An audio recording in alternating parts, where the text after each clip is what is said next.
आइए जानते हैं आज की कुछ अंतर्राष्ट्रीय खबरों को। पहले एक नजर आज की हेडलाइंस पर।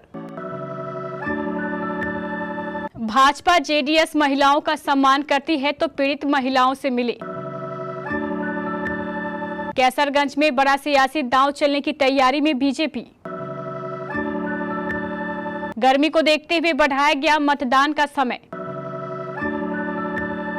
सुसाइड नहीं, पुलिस ने की हत्या, अनुज थापन के परिवार ने उठाए सवाल, की जांच की मांग। भारत में यहां टंकी फुल नहीं करा सकेंगे लोग, एक दिन में इतने रुपए का ही ले सकेंगे पेट्रोल डीजल। अमेरिका में प्रो फिलिस्तीन प्रोटेस्ट हुआ हिंसा, कैलिफोर्निया यूनिवर्सिटी में इजरायल समर्थक छात्रों से झड़प। भारत ने दोस्त इजरायल को दिया झटका, संयुक्त राष्ट्र में फिलिस्तीनी देश का खुलकर किया समर्थन। बिलियनियर बनने वाले हैं गूगल सीईओ सुंदर पिचाई। दिल को जाल में फंसा लेगा भंसाली का ये संसार। और टीम में चुने जाने के बाद अचानक से आउट ऑफ फॉर्म हुए भारतीय खिलाड़ी। कर्नाटक के राजनीतिक गलियारों में भूचाल आ गया है। देश के पूर्व प्रधानमंत्री एचडी देवेगौड़ा के पोते प्रज्वल रेवन्ना से जुड़े कई अश्लील वीडियो सामने आए हैं। इसी को लेकर विवाद बढ़ता जा रहा है। अब पेन ड्राइव स्कैंडल मामले को लेकर उप मुख्यमंत्री डीके शिवकुमार ने जेडीएस और भाजपा को आड़े हाथों लिया है। उन्होंने कहा है कि अगर भाजपा और जेडीएस के नेताओं के मन में महिलाओं के लिए कोई सम्मान है तो उन्हें कथित अश्लील वीडियो मामले के पीड़ितों से मिलना चाहिए। उत्तर प्रदेश की राजधानी लखनऊ के बारे में यह बात मशहूर है कि यहाँ पहले आप यानी अदब और तहजीब की मिसाल है। इसी का इस्तेमाल यूपी की सियासत में भी हो रहा है, लेकिन यह अदब और तहजीब की बात नहीं, सियासी दांवपेच की लड़ाई है। यूपी में 75 सीटों पर चुनाव लड़ रही भारतीय जनता पार्टी के कैसरगंज रायबरेली सीट पर अभी तक सस्पेंस बना हुआ है। दोनों ही सीटों पर 3 मई को नामांकन का आखिरी दिन है। कैसरगंज में विरोधियों को बीजेपी के ऐलान का इंतजार है, तो वहीं रायबरेली में बीजेपी को कांग्रेस के ऐलान का इंतजार है। दोनों अपना कैंडिडेट तय करने से पहले विरोधी के पत्ते खोलने का इंतजार कर रहे हैं। देश के कई राज्यों में भीषण गर्मी पड़ रही है। इसका असर लोकसभा चुनाव में पड़ता नजर आ रहा है। खबर है कि तेलंगाना में भीषण गर्मी और लू की मौजूदा स्थिति को देखते हुए चुनाव आयोग ने 13 मई को होने वाले लोकसभा चुनावों के लिए तेलंगाना के कई विधानसभा क्षेत्रों में मतदान का समय बढ़ा दिया है। अब मतदान समय सुबह 7 बजे से शाम 5 बजे के बजाय सुबह 7 बजे से शाम 6 बजे तक अपने मताधिकार का प्रयोग कर सकेंगे। बॉलीवुड सुपरस्टार सलमान खान के घर के बाहर फायरिंग की घटना में शामिल आरोपी अनुज थापन की मौत हो गई है। अनुज ने कथित तौर पर पुलिस कस्टडी में सुसाइड करके अपनी जान दे दी। अब परिवार का दावा है कि अनुज की हत्या की गई है। वे बॉडी की ऑटोप्सी मुंबई के बाहर करने की मांग कर रहे हैं, क्योंकि राज्य में सलमान का प्रभाव है। मृतक आरोपी के भाई अभिषेक थापन ने कहा है कि अनुज थापन की मौत आत्महत्या से नहीं हो सकती है और उन्होंने न्याय की मांग की है। अभिषेक ने न्यूज चैनल से बात करते हुए कहा है कि अनुज को मुंबई पुलिस 6 से 7 दिन पहले संगरूर से लेकर गई थी। आज हमें फोन आया कि अनुज ने आत्महत्या कर ली है।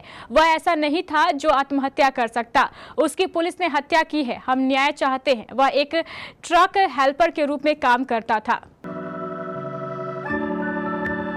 त्रिपुरा सरकार ने राज्य में मालगाड़ियों का आवागमन बाधित होने की वजह से ईंधन के भंडारण में आई कमी के मद्देनजर बुधवार को पेट्रोल और डीजल बेचने खरीदने की सीमा निर्धारित की है। 2 पहिया वाहन प्रतिदिन 200 रुपए और 4 पहिया वाहन 500 रुपए तक का पेट्रोल ही खरीद सकेंगे। खाद्य एवं नागरिक आपूर्ति विभाग द्वारा जारी आदेश में पेट्रोल पंपों से कहा गया है कि वे एक दिन में एक बस को केवल 60 लीटर डीजल ही बेचे, जबकि मिनी बस और ऑटो रिक्शा 3 पहिया वाहनों के लिए यह सीमा क्रमशः 40 और 15 लीटर होगी। अमेरिका में इजराइल के खिलाफ और फिलिस्तीन के समर्थन में छात्रों का प्रदर्शन लगातार तेज हो रहा है।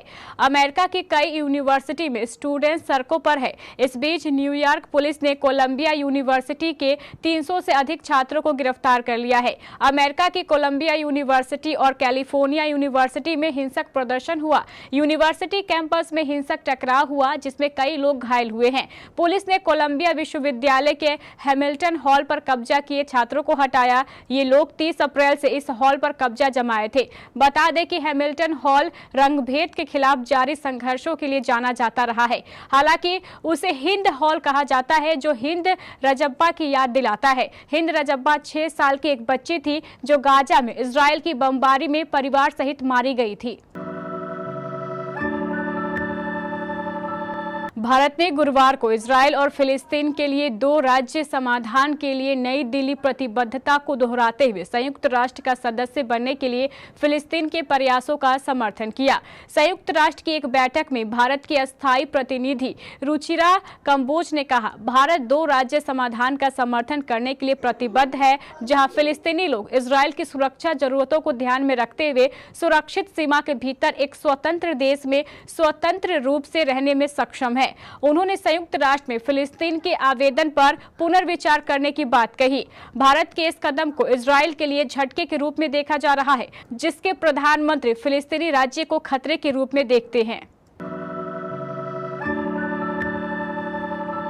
गूगल की पेरेंट कंपनी अल्फाबेट के भारतीय मूल के सीईओ सुंदर पिचाई एक दुर्लभ उपलब्धि हासिल करने के करीब पहुंच गए हैं।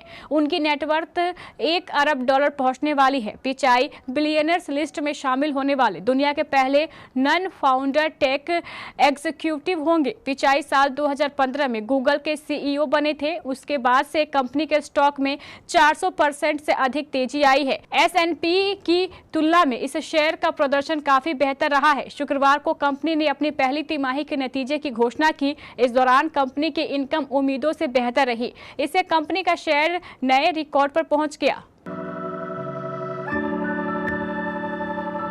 अगर आप संजय लीला भंसाली की ऑन स्क्रीन दुनिया के इश्क में गिरफ्तार होते रहे हैं तो हीरा मंडी आपको पूरी तसल्ली देगी।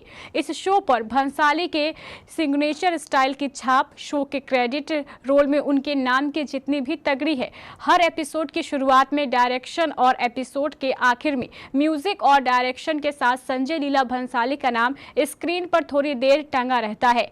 ऐसा लगता है कि वो एक क्रिएटर के तौर पर इस शो में अपने काम से बहुत इम्प्रेस है और चाहते हैं कि आप भी इससे इम्प्रेस हो। क्या वो इस काम में कामयाब होते हैं? कुछ चीजों पर यकीन करने के लिए उन्हें खुद जरूर देखना चाहिए।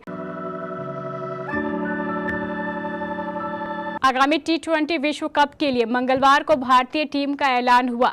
15 सदस्यीय टीम में कई धुरंधरों को शामिल किया गया है। हालांकि टीम के चुने जाने के बाद पिछले 2 दिनों में हुए 2 मैच में टीम की पोल खुल गई है। 15 में से 7 खिलाड़ी पिछले 2 दिनों में हुए 2 मैच में खेलते दिखे। इसमें 3 ऑलराउंडर्स, 2 बल्लेबाज और 2 तेज गेंदबाज शामिल थे। इस लिस्ट में भारतीय कप्तान और उप कप्तान दोनों रहे। तीनों ऑलराउंडर्स का बल्ले से प्रदर्शन बेहद निराशाजनक रहा तो वहीं बल्लेबाज भी फिसड्डी साबित हुए। वहीं तेज गेंदबाजों में जसप्रीत बुमराह ने अच्छी गेंदबाजी की, जबकि अर्शदीप सिंह काफी महंगे साबित हुए। सोशल मीडिया पर इसको लेकर काफी ट्रोल किया जा रहा है। फैंस तक तरह तरह के मीम शेयर कर रहे हैं और टीम चुने जाने के बाद भारतीय खिलाड़ियों के आउट ऑफ फॉर्म होने से फैंस की चिंताएं बढ़ गई हैं।